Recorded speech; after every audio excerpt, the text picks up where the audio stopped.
अस्सलाम वालेकुम viewers, info with Anam में खुश आमदीद। Please subscribe my channel, like and share. बादशाह का हाथ काट दो, सच्ची बात पार्ट नंबर 5। लाशें चौराहों में लटका दी गईं। ये 658 की एक गर्म सुबह थी। मिस्र के बाजारों में कारोबारी जिंदगी शुरू हो चुका था। चंद सवार अपने लिबासों से सफारकार नजर आते थे। अपनी गर्दनें अकड़ाए बेफिक्री से घोड़े दौड़ाते हुए काहरा की तरफ रवां दवा थे। इनके चेहरे तातारियों की दरंदगी के मुजहर थे।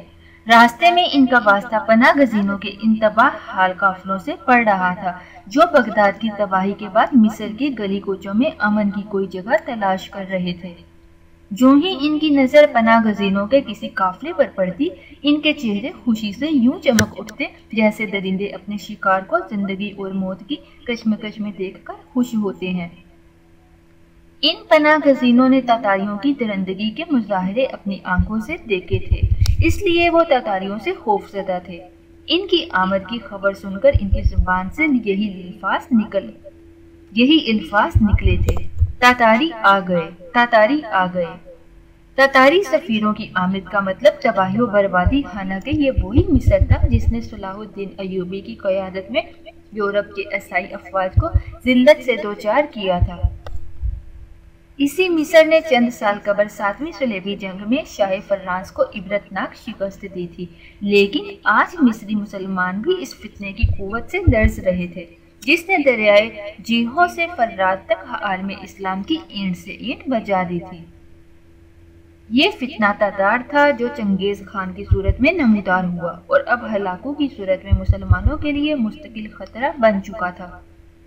तातारी सफेद इस वक्त मिस्र के बादशाह मुल्क मुजफ्फरुद्दीन के दरबार में खड़े थे। इनका अंदाज ऐसे था जैसे मिस्रान की जागीर और मुल्कुल मुजफ्फर इनका गुलाम है। इन्होंने गुस्ताखाना अंदाज में अपने आका हलाकू खान का खत मुल्कुल मुजफ्फर के सामने फेंक दिया। खत में लिखा था, ये इसका फरमान है जो सारी दुनिया का आका है, हमारी अताअत कबूल कर लो तो तुम्हें अमन से रहने दिया जाएगा। अगर तुमने हमारी बात ना मानी तो जो तुमको पेश आएगा वो बुलंदों वाला आसमान वाले के सिवा कोई नहीं जानता। चंद लम्हे बाद सुल्तान निहायत नरम लहजे में एलचियों से मुखातिब हुआ, हलाकू का हमने कुछ नहीं बिगाड़ा, इसे हम पर हमला करने से बाज रहना चाहिए। सुल्तान के जवाब से तातारियों के बिगड़े हुए चेहरे मजीद बिगड़ गए और वो निहायत बद तहजीबी से बोले, तुम निहायत खुदसर और जिद्दी हुक्मरान हो, तुम हमसे वाकिफ नहीं वरना इनकार ना कर दे।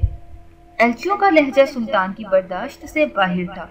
तुम एलची हो और एलची ही रहो, अपना लहजा दुरुस्त रखो और हमें सबक ना पढ़ाओ। सुल्तान की आवाज में गुस्सा था।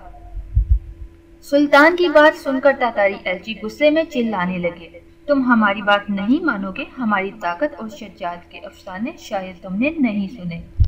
एलचियों के गुस्ताखाना जवाब सुनकर मिस्र के कई उमरा का पैमाना सबर से लबरेज हो चुका था। खामोश पहली सफ में बैठे एक नौजवान अमीर की आवाज से दरबार लर्ज उठा। उसकी तलवार म्यान से बाहर आ चुकी थी।